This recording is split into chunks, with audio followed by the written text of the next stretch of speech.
Good morning, beautiful. Thank you so much for spending time with me. I actually don't know what time it is for you right now as you're watching, but let's just say good day and thank you for being here.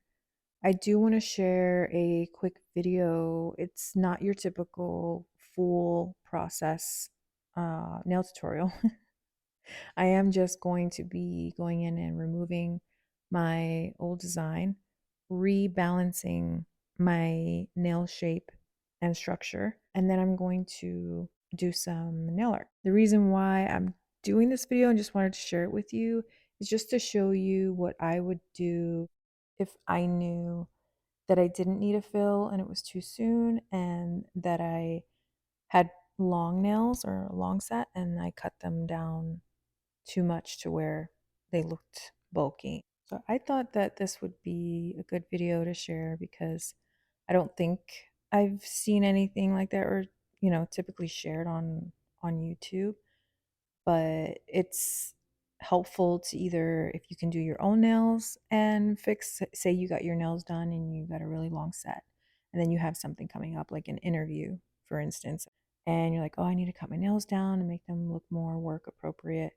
So you would do this, like you would cut them down, reshape, rebalance, and debulk basically. So I thought it would be helpful. So you could do it yourself, or you can tell your nail tech, hey, if you come in 2, 3 days later, you don't need a fill, but you need to remove your design and cut your nails. You could just ask your nail tech, oh, hey, I need to, like rebalance, change my design, make them look more work appropriate. And this is what they would do. I'm going to go in and basically debulk everything with this bit. It's a safety card by Bit by Pana in medium, and I'm going in at, I think, at about 8,000 RPMs. I need to pay more attention to that. So I'm going to remove the design, and as I'm doing that, I will debulk and rebalance, and then I go in with my hand file. It is the half moon. I think it's a 240 180. I continue to perfect and reshape the way that I'm happy with. And then I buff, and then we get into nail art. While I am doing this, I am using a mask.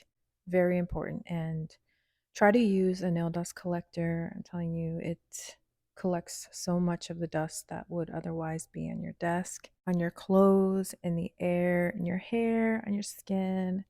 So just keep that in mind. It was definitely a game changer for me. Sometimes I forget to use it because I'm in a rush, but I'm telling you, I highly recommend. And if I sound really relaxed, you guys, it's just because I am. It's been some hours since I've had coffee, and usually that's like an energy boost for me. But yeah. What time of the day is it for you? I'm curious as to when you clicked on this video. Let me know down in the comments so I know that you're still here and you haven't fallen asleep yet. So, a key thing I would want you to take away from this filing process right here is to look down the barrel of the nail and just monitor, your thickness. And you want to maintain a good apex and then thin out the tip area to make it look like the set was built this way, basically. So I do find that helpful. So I'll run the barrel down, like up and down the nail as I'm looking down the barrel of the nail. I think I said barrel, but I meant bit. I meant to say that the bit goes up and down the nail as I'm looking down the barrel of the nail. Yeah. Why does that sound? It sounds a little off. But yeah, it really helps to see the shape of the nail. Really helpful. All right, so I will get into continuing to perfect my shape. And remember, you're eyeballing it, right? You know what you like, you know what looks good. And this is like if you're doing it yourself, of course. I know these are artificial nails, but the goal is to make them look or appear more natural. And looking back, I should have thinned out the thumbs a little more. As far as the width, I'm sorry, I should have like made them more narrow. Um, just because they look a little wide. I don't know. I tend to forget the thumbs more. Like I want to move on to the next nail. And obviously, when I'm recording it, you can see the other nails better than when I'm doing the thumb. I don't know. I don't even know why I just shared that, but I did. So there you go. Not very helpful information, but I shared it with you. So, what you can take away from this step that I'm doing here is I'm going over the entire surface of the nail. I'm making sure everything is leveled out, smooth, and not smooth, um, basically just leveled out. And I think I've showed, well, I know I've showed this before, but when there are darker spots, it means that you have a dip in your structure or your nail, and you just want to go over it until everything is level and etched. That's a huge indicator. It's so helpful, and it just helps you have some nice smooth nails. After this step, I do go in with a sanding band. This is going to help me blend everything basically around the cuticle area because I didn't really touch the cuticle area with the file. I probably did in some places, some spots, but I am going around the cuticle area, blending everything together in the entire nail. And then I still go in and buff, making sure everything is nice and smooth and ready for nail art, which we will talk about that later.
I am going in to cleanse my nails really good with this manicure brush. I go under the nails, making sure I get all the dust and debris away, especially when I know that I'm going in with a full color.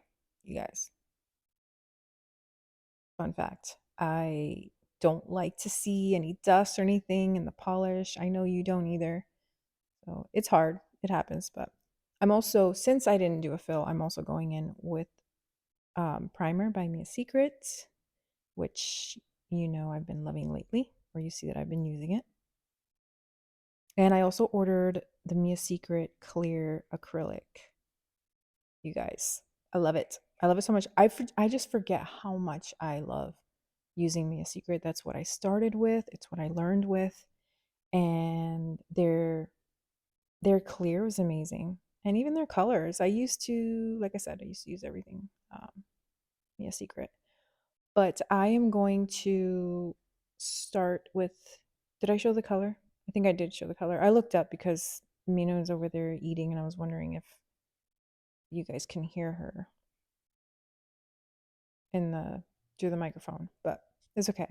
So I'm going in I'm just going in with one coat curing, and then I'm going in with matte top coat, and then curing that, and then I'll come back.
Such a pretty color on its own. I could have just top coated it and been totally fine with that. But we're going in with the matte because it is going to make sure that the chrome doesn't stick to your nail, because you want to isolate the chrome with these um, little designs. I will say that the thumb turned out amazing and I liked it. And then it kind of went downhill from there, but there's no rhyme or reason. You just want to go in with your lines, and you can even do um, geometric shapes and abstract art. You can even just do dots. I think that would look really cute.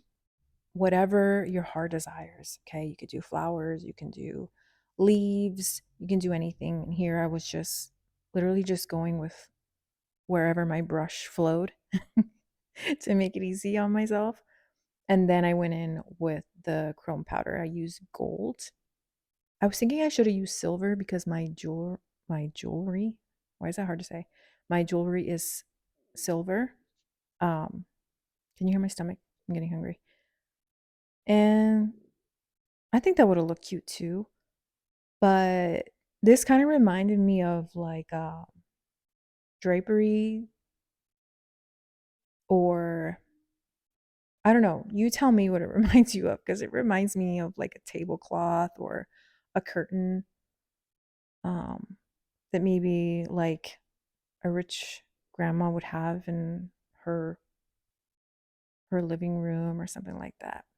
I don't know. You just wait and see until you see the result. It was a little different, but I got my practice in. And oh, I forgot to mention I went in with a dotting tool and just filled in the empty spaces with dots. But this couldn't be more beginner friendly. It really couldn't, because it's just literally just whatever your heart desires. And the reason I go in with this darker color is so that the chrome pops. So it's kind of like a see-through black color. I don't know if did I show it? I don't know if I showed it, but I can add them to my I'll leave the links in the description box. And you can always check out my Amazon storefront as well. But you guys, I do have a giveaway running. I don't see a lot of entries, so I'm going to mention it again on my Get Ready With Me video. The giveaway is not affiliated with YouTube, it is just from me. I'm giving away $100. So you want to head over onto that video and enter, or you can enter here and let me know you're entering. It is $100. You just leave your Cash App and that's it. And I hope if I see more entries, probably within the next week, hopefully you'll see it pop into your account, and then I will um, announce the winner on the community tab. So make sure you look out for that too if you're curious and some time has passed to see who won if you're curious. All right, so I'm continuing to do the lines and whatever makes me feel happy in the moment. And now I'm going in with the dots on here. And then I go in with the chrome. So I rub the chrome in and then I use a brush to, or like I think it's not a makeup brush. It's just like a flower rose dust brush that I use for chrome. And I swipe the excess away, and then I go in with top coat, seal everything in, and then you'll see the end result. I'm sorry, I'm just going with the flow. I know the way I say it gets kind of spacey, but you know what I mean. I'm just trying to remember all the steps that I'm doing, but I appreciate you guys. I hope you enjoyed this video. If you did, I hope that you'll give me a like, and if you want to see more videos like this, it also lets me know that this is what you want to see. And if you enjoy videos like this and you want to see more, you can subscribe so that you'll be notified when I upload a new video. Thank you again for spending time with me, and I'll see you in the next one. Bye.